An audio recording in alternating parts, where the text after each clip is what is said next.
Hi, everyone. Welcome to episode 43 of the Future of Work show, where we have conversations with thought leaders who've changed the world, are in the process of changing the world.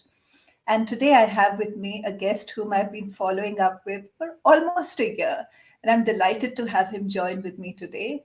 I have Amit Ranjan, who is the co founder of Slideshare and the architect of the National Digilocker project. So I'm just going to bring him on. Hi, Amit. Hi, Shalini.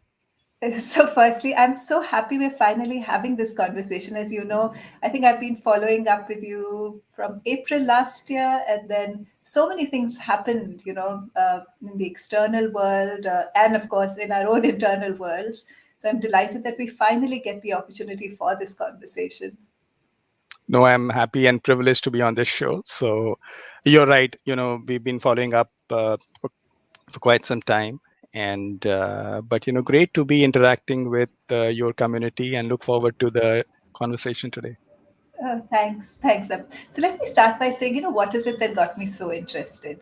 You're one of the few entrepreneurs to have made it so big on a global stage and have created a product that I personally love.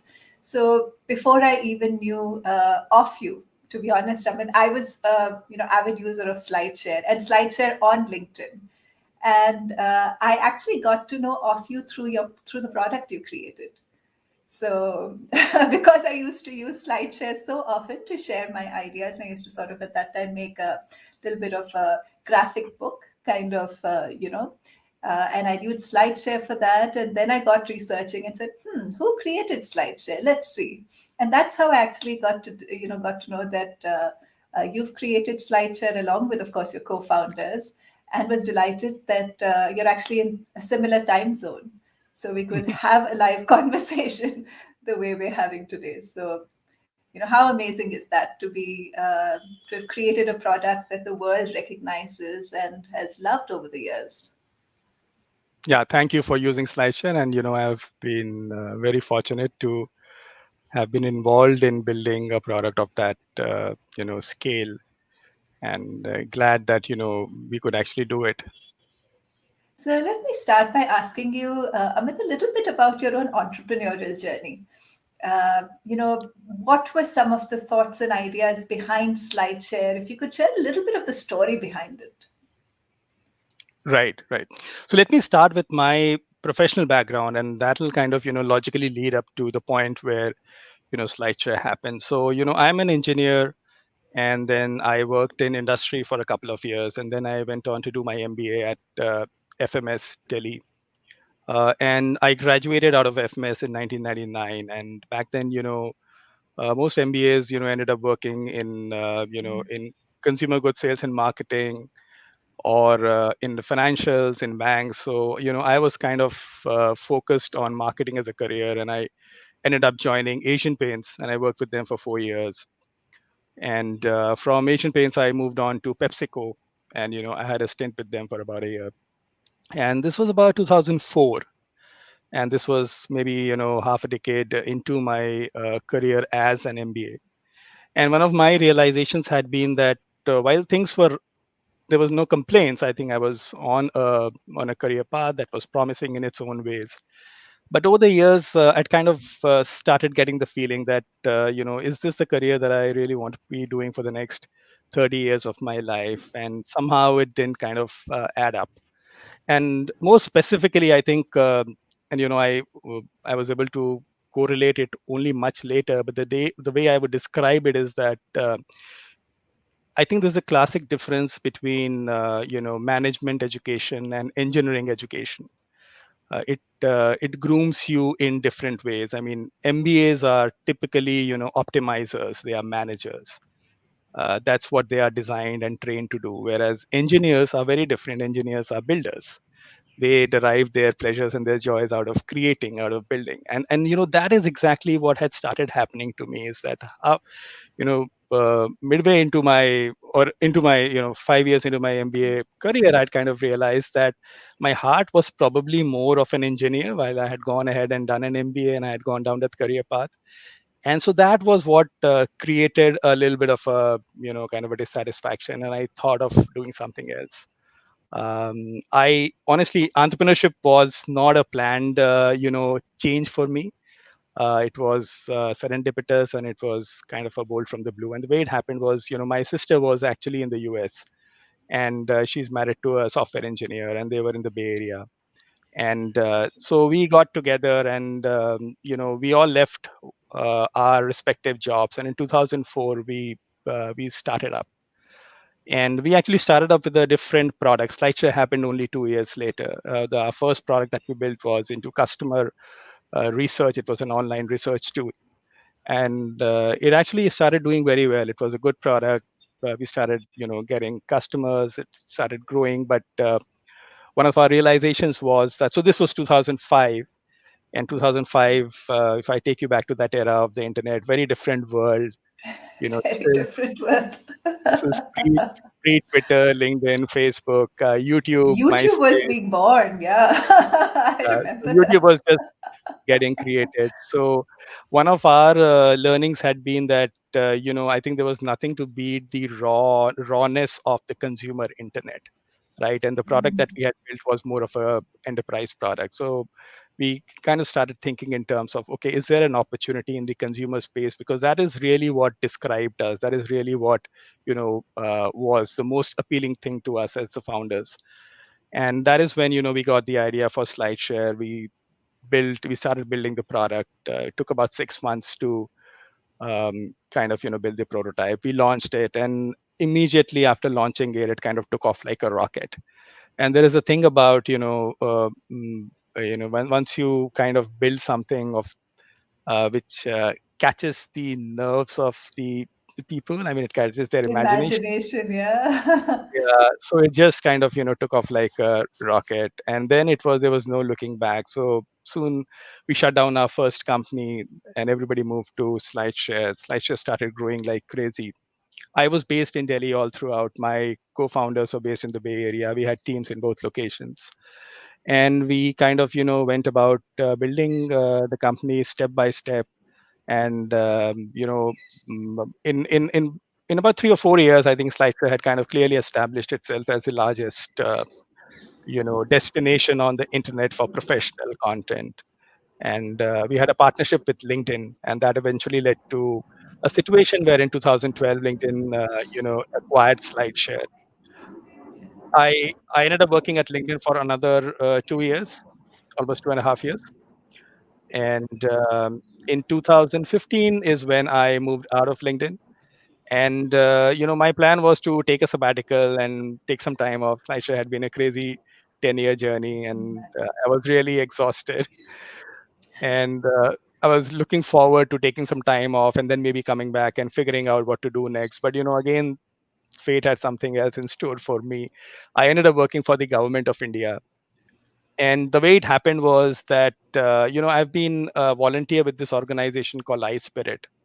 And iSpirit is a industry think tank which is passionate about the cause for product companies to emerge out of India. The question that they want to kind of pursue is, so India has had the Infosys and the Wipros and the TCSs of the world. Why can't India create the Googles and the Microsofts of the world? So they're very focused on on the product ecosystem. And I had been given my position in Slideshare and the fact that I was based in India, I was very deeply clued into the product ecosystem. So I'd been a volunteer with them. Through them, I met some people in the government. So iSpirit had started working with the government, advising them, helping them, think through the technology architectures of many digital transformational projects. So through one of those engagements, I met the people in the government. They got to know about my background, and they kind of, after a few meetings, they offered me this position for this new project that they were planning to build, but they were looking at for people coming from a technology background. And when it first happened to me, I was like completely shocked, to say the least. My natural reaction was that, of course not. I mean, do I look like a sarkari babu to you? I mean, so I politely refused them. I said, no, sir, I am just helping out some friends. This is not what I intend to do, but they were persistent. They kept on trying to make me understand the value of the project. I also talked to other people. I talked to Nandan Nilekani, who had, preeminent role in the government. And then it kind of, uh, what transpired was that it became apparent to me that, this was clearly a opportunity of a very different kind than what I had been doing in the startup ecosystem, but it was an opportunity of a lifetime. This was building for the nation, building at a country scale, and one of my other motivations had been that I had been very influenced by the open source movement, and in many ways what we built at Slideshare was kind of the open source equivalent of content, if you ask me, Yeah, right? absolutely. And the whole philosophy behind open source is that you got to pay it forward. I mean, as part of open source, you use things that your predecessors have built. Unfortunately, you're not in a position to go back and thank them. The way the ecosystem works is that you kind of pay it forward. So the other thing that I thought about the government opportunity is that maybe it is just a way of paying it forward. So I think finally I said yes to the government. I said, okay, I'm happy to take up this position. It's a big honor, and I'll take it as a intellectual challenge. I mean, this you're asking me to lead a project and build what is arguably one of the largest, data projects the country will see. And I come from a different background. I've been building consumer software, but I'm happy to kind of step in and learn. And so I took up that position. And um, and for the government role as well, the one thing worth pointing out is that a lot of people who work with the government might work as advisors or consultants, but somehow I had this inkling that if you really want to be in the driver's seat for a project of this magnitude and this scale, being on the outside wouldn't really kind of help you achieve that. So you got to be on the inside. So I actually took up a operational role inside the government. They gave me a contract, and I had an operational executional role, and that kind of also in a way describes the way I have always been, that I'm very hands on. I'd rather be in the trenches trying to kind of make things happen, get work done, rather than sit back and write long policy documents. So I took up this operational role in Delhi, at Lodi Road. That's where the Ministry of Electronics and IT, their office is. And so I started working out of that office. And so Digilocker itself was, again, it was very challenging to kickstart, something of that nature. But happy to say that I think we built version 1 of the product. The product is getting used by millions of people, and it is so now I think since last year I've stepped away from a direct operational role, but I'm still involved with the government as an advisor, and as and when the team needs me now. And one of my biggest roles in the government has honestly been about kind of building the the right culture and bringing about that transformation inside the government. Or how would a government organization end up building a new age, cutting edge technology product? So I would say that I think more than the technology contribution, the biggest role that I've had to play there is actually the people and the human role of how do you bring about that transformation. So I think that has been a very exciting journey. And otherwise, I'm fairly deeply clued into the startup ecosystem in India. I advise some startups, I invest in them sometimes. And I eventually hope to come back into the startup ecosystem and start up again. Wow. Amit, our family uses both your products, so Slideshare as well as Digilocker. And in fact, when my children first started to, drive, one of the earliest things they did was load their driver's license onto Digilocker, because, it just might happen that one day they've forgotten their Right. wallet and are stopped by cops. So, whereas we all carry our phone all the time. So, I just think it's so amazing to be at a place where you've contributed so largely, into extremely different formats. And I'm going to pick up something you spoke about, Amit, that, India has done really well with, say, some kinds of IT companies like the TCS, Wipro, Infosys, very often project-based work. Correct.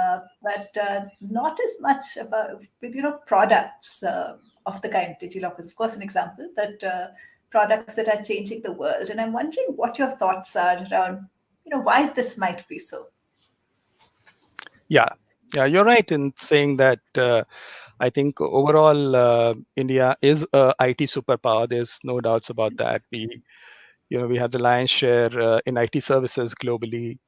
The domestic IT and technology ecosystem now is booming. We've close to 100 unicorns, and but one area where still we could do much better is to kind of create these homegrown global winners out of India.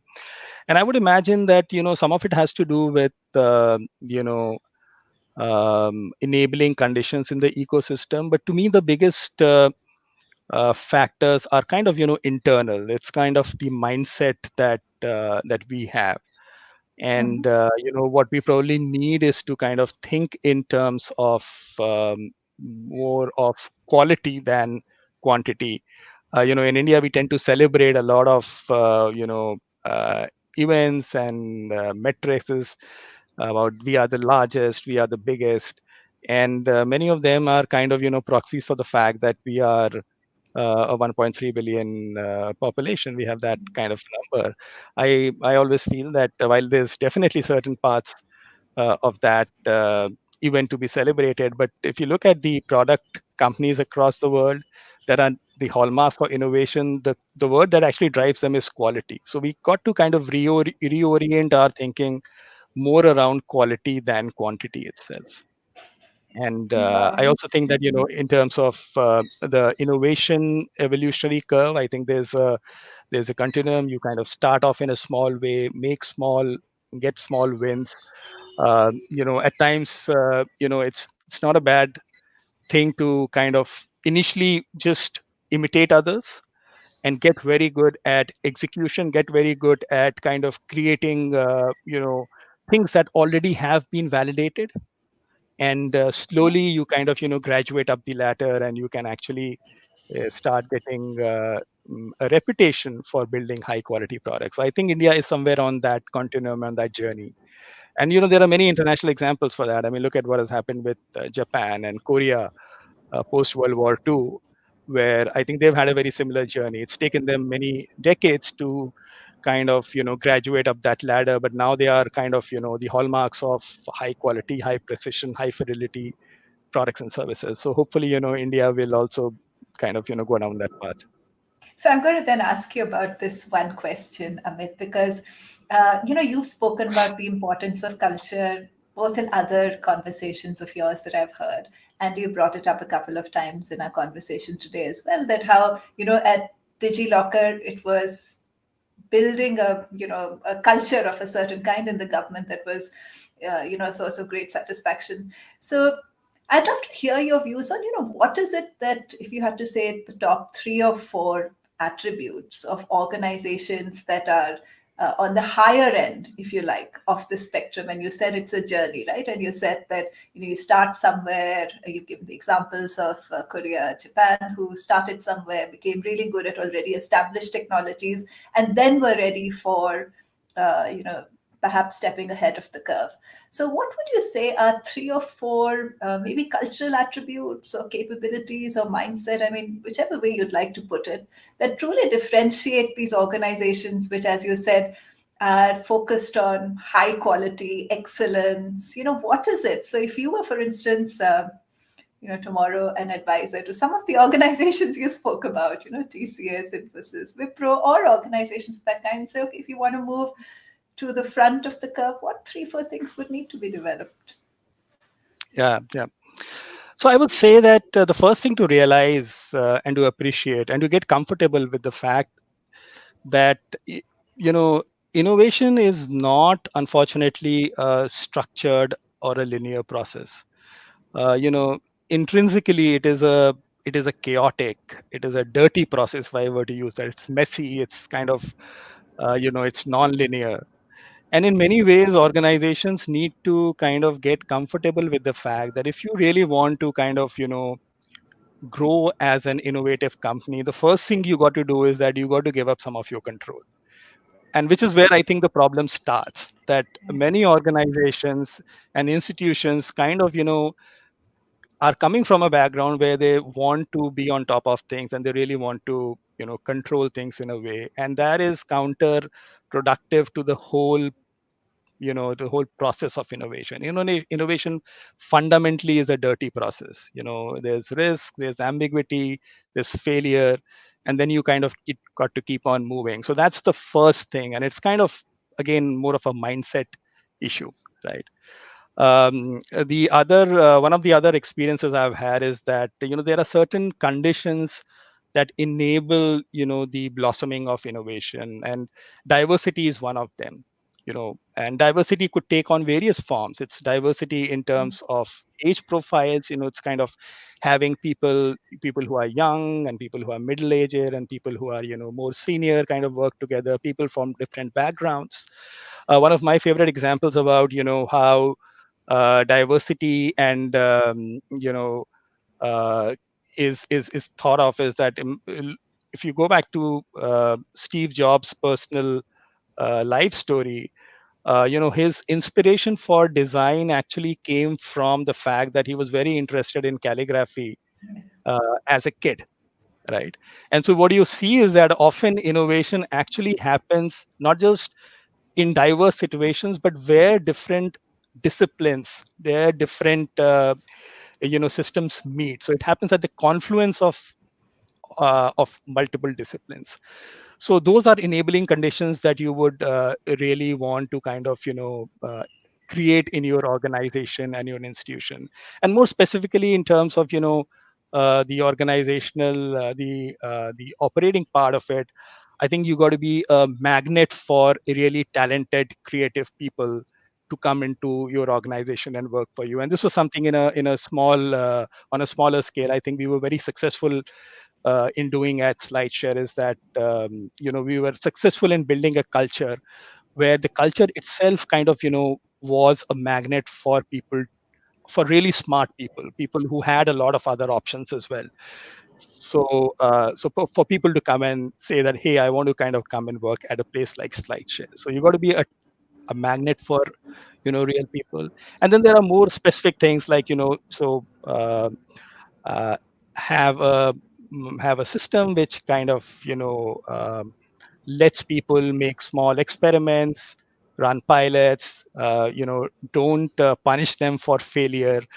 And so it takes a bunch of these things to kind of create a culture that kind of will foster innovation and help you go down that path organizationally.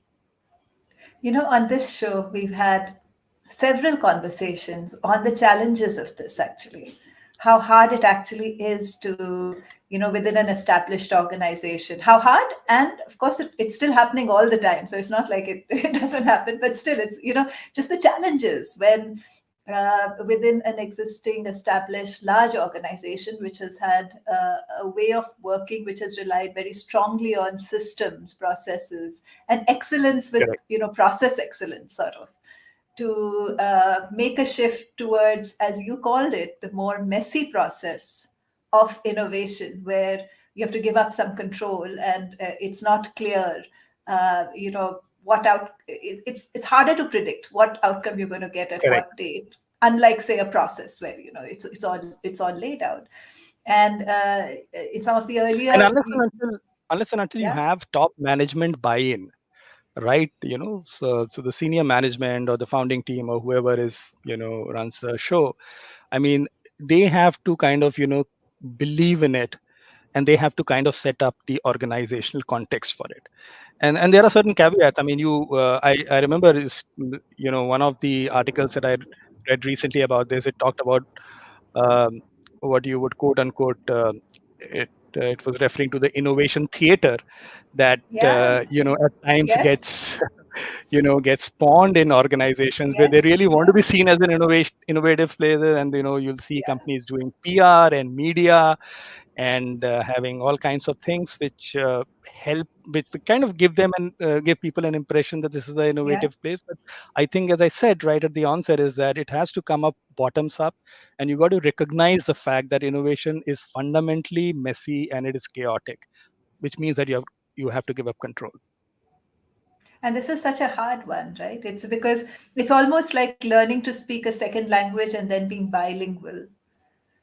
The first That is language true. being one of process and the second one of innovation, and both have their place, but they're different languages. They're not the same, with very That's right. different. But if you see the transformation that happens in organizations, and I've been part of the government, and so nothing is more bureaucratic and slower than Yeah. the government.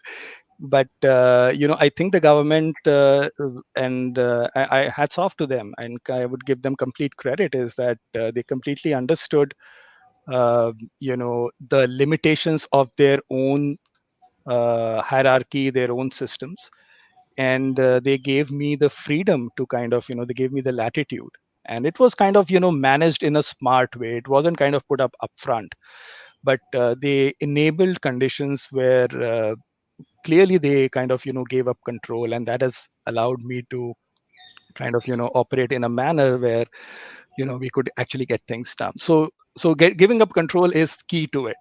But there is also the fact that if you kind of doing it the right way, and if you have the right people, then it won't necessarily degenerate into, or it won't get out of control. There is a certain method to that madness, and people step up, and people are inherently, if you give them if you set the context and you give them the platform, then you'll be surprised to find how people come up with innovative solutions. So, Amit, on that note, let me just ask you then, supposing you were giving advice to people who are, say, mid career and are vying for, senior level roles in large organizations. And, senior level roles in large organizations today also need a bit of both, right? Understanding of managing process and scale, and at the same time, survival is increasingly dependent on your ability to understand possibilities for innovation and you know moving, if possible, ahead of the curve. So, what advice would you give to someone who's developing their own skills and capabilities? How could they, say, begin to develop this new set of skills to be future ready as a leader, even in a large organization? Right, right. So I think, whenever you talk innovation, one of the really valuable frameworks that I've come across to understand, and that actually holds true both for startups, it also holds true for, people who are working in larger organizations, is this 0 to 1 and the 1 to N framework that Peter Thiel wrote about. So Peter Thiel is this, very famous, person in Silicon Valley, and he's a venture capitalist and technologist, and he wrote the book called 0 to 1, and it essentially talks about the fact that they're trying to mirror the life cycle of a startup, where you're starting from zero when you have nothing, and you get to a basic product which is what the 0 to 1 journey is. But as you graduate at up that continuum, as you go from 1 to 5 and 5 to 10 and 10 to 20, I think the thing to realize is that the it, the organizational DNA is shifting and changing along this continuum. The kind of a system, the kind of processes, the kind of people, the kind of skill sets that you require in the 0 to 1 part of your journey is very different from what you require in the 5 to 10, which is very different from what you require in the 50 to 100 part of the journey, right?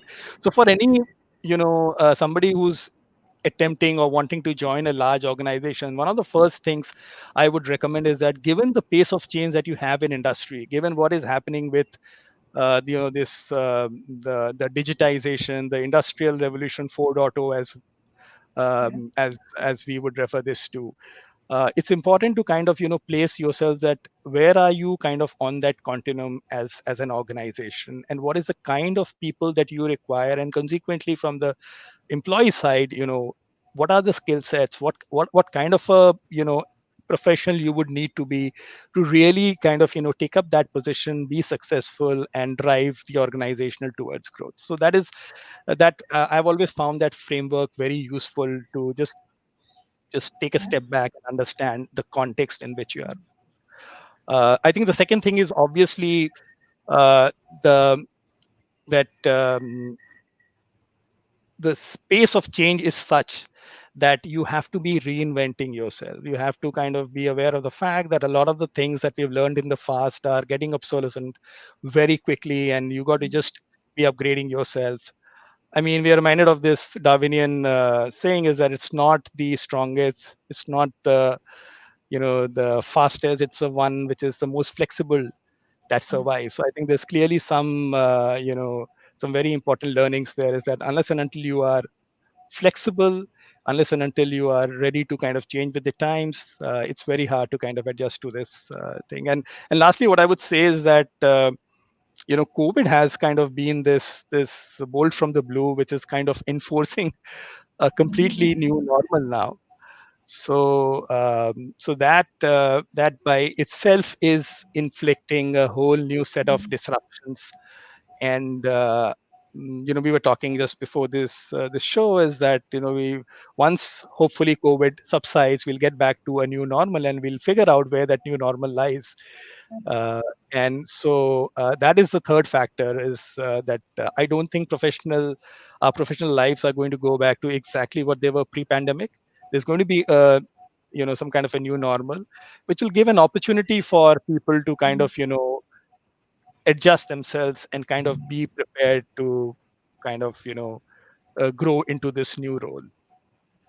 Amit, very often when we speak to people who lead large established organizations, or even medium established organizations for that matter, and senior leaders are absolutely aware that there's a lot of change in the external world that uh, they need to track in some way. And yet, I haven't found too many good systems for tracking external change. What would be your suggestions on, how can people be good at mapping external changes in, of course, technology, but also culture trends, the way the world works, business ideas, etc., so that they can respond to them in Right. a way that makes sense. So I would say one of the things like I do, which I think might be a pointer, is that uh, you kind of so I associate with startups, and sometimes I mentor them, or I may be investing in them, but there's a whole different set of startups where I associate with, simply because of the fact that this is an area where I am kind of not keeping up with the latest, and this is an opportunity for me to kind of learn, and also acknowledging the fact that given where I am in terms of my professional journey, I really wouldn't have a lot of time and opportunity to go back and learn this from scratch, right? So take it as a little bit of a guru dakshina that you have to pay to kind of learn a new skill set, or to understand about a new system. But it's kind of very rewarding in many ways. You're just kind of wading into areas and talking to people and meeting very different people. They come from very different backgrounds. To give you an example, there are startups which are doing space research. Then I've come across startups which are into very specific areas of biotechnology. Now, these are areas that interest me as a professional, but I really don't have a background about them, and I don't have any other ways of kind of learning about these things, and I don't think I'll go back to school and learn about them. So just kind of forcing yourself to intermingle and interact and meet these startups is a very good way of uh, you know keeping abreast of what is the latest that is happening in these areas, and this is one of the recommendations I would give. Then there are certain platforms and databases, and obviously communities as well. The great thing about the internet is that it is such a great tool for serendipitous discovery of things and ideas and communities and people that you just may not be even aware that exist in this world. So leverage the internet, use it to the best of its capabilities, and I think that will give you some a little bit of a leg up in terms of keeping track of what's happening. Um, at a personal level, Amit, what do you think are qualities which sort of future-ready leaders need to develop, for themselves to have the wherewithal, emotional, psychological, mental, to be successful in a world that's changing this fast? Yeah, yeah.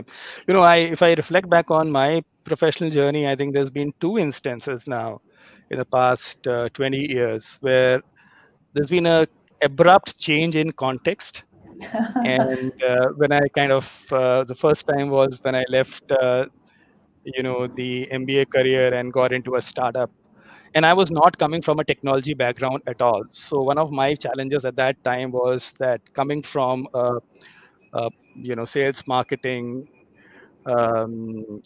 background and jumping into technology, it was a completely different context and making an impact there. And so that was one. And the second was obviously when I left Slideshare and I ended up in the government, where again there was like a completely different change of context there. So I've been in these two situations, and one of the ways I've tried to handle those difficult situations is just to kind of take a step back.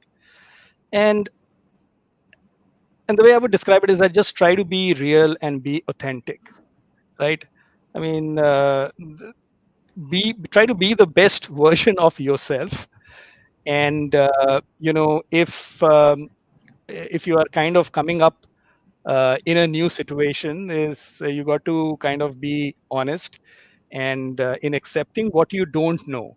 I think a lot of times when you are kind of forcing ourselves to in these kind of situations, we might get into a little bit of a trap. But I think the real thing is to kind of accept and understand that this is who I am, this is my background, this is what I bring to the table, and this is what I don't know, and be real about it, be authentic about it. And I think that that is one way that the external environment around you will accept you. And I've seen this happen with the government stint, is that uh, when I entered the government, and one of the things I did was to kind of say, okay, you know what, there's a whole set of things I've learned over the last 15 years, but I'm going to kind of zeroize myself. I'm going to get myself down to the level of almost a least common denominator, and I'm very happy to kind of start from zero base and learn my way up and focus on the fact that I need to be a quick learner, and I need to be a self learner. So I've always been a big believer that people who learn themselves and they learn quickly, they have an inherent advantage over others. So that is one thing that comes to mind. So be real and authentic. And I think the second point that I'll make is something that again, it kind of flows from my personal journey, and it's actually been very surprising, is this whole thing about what is the or how do you kind of end up making decisions, and what is the role of you know uh, planning, and especially medium term and long term planning. And what I have learned very surprisingly is that the things that seem to have worked the most for me, or the areas where I have made ended up making the most impact, haven't been the areas where I actually set out with a long plan. Rather, they have been more what I would describe, they are in the moment decisions, decisions that you make given the specific context that you are in, given the situation that you are in. I think those are the areas where, quite surprisingly, I seem to have made the most impact. And often thought about it. Why is it the case? Why is it that you kind of think that I'll start, or I'll work towards a long term or a medium term plan, and it kind of doesn't go that way. And whereas there are some of these more situational things seem to be kind of working out better. And I think at least one of the reasons is that the medium to long term plans are based on what I would describe as a static view of the world around you. You kind of at a certain point in time, you say, okay, I'm going to predict and I'm going to project how the world is going to behave, and this is going to be my role. And it's kind of it doesn't take into account the dynamic nature of the world around you. It doesn't take into account completely black swan events like COVID. which could be just around the corner. So that has been that's the second thing I would point out, is that it's actually surprised me as well a lot of times. But it's been something that I've learned, and that is one of the ways to kind of uh, go about doing it. Wow. I really like that because there's this, sort of broad orientation, but a lot of decisions being taken with what's appropriate in the moment. So, sort of Correct. combination of both. We're coming towards the end of our show now today. I mean, any last words that you'd want our viewers to go back with about how they can prepare themselves to be future ready in a world that's changing this fast? So I would say that we talked about the new normal. I think that's clearly going to be top of mind for a lot of pretty much everyone. Is that as the world gets back to a post-COVID era, where do we land up in terms of our professional lives? And I think you know uh, the way I would kind of describe this new normal, or I'm actually kind of try to think. So, what do you actually mean by a new normal when you use this term? What exactly does it mean? So I would say that maybe what it means is that there was some kind of a balance point, or there was some kind of an equilibrium that people had figured out between their work lives, their personal lives, and the external environment. So there was some kind of a balance point. Now what COVID is going to do is that it's going to actually end up shifting that balance point. There's going to be a new balance point now. So that's going to be definitely one of the changes. And you asked about maybe a parting recommendation or a suggestion. I think one of the other learnings that I've had is just about the ability to be good with the people function, good with working in teams, understanding the role of people, understanding the fact that at the end of the day, I mean, I go back to that old Henry Ford saying when he said that the most important thing in a company is its people, and quite surprisingly enough, people doesn't show up on its balance sheet, right? I mean, so what you realize is that as you kind of navigate this fast changing world, finally, at its most basic foundational level, it kind of comes down to your ability to work with teams, work with people, be able to form relationships with them, be able to make the right calls and the right judgments. Um, so focus on that part, and I think that will kind of stand you in good stead in whatever you do. Wow. I love that. Absolutely love that. Thank you so much, Amit, for this conversation today. Just absolutely loved your ideas. And as you know, I'm so impressed by the two very different worlds you've navigated and how you've managed to create brilliant products in both of them. And that's a feat very few have managed. So, I've always been super impressed just by your trajectory. Thanks a lot, Shalini. I think it was great interacting with you, and look forward to interacting with the community. Thank you. Thank you so much. So, with that, we come to an end of our show today. Thank you very much for joining us and have a great rest of the weekend. See you next time.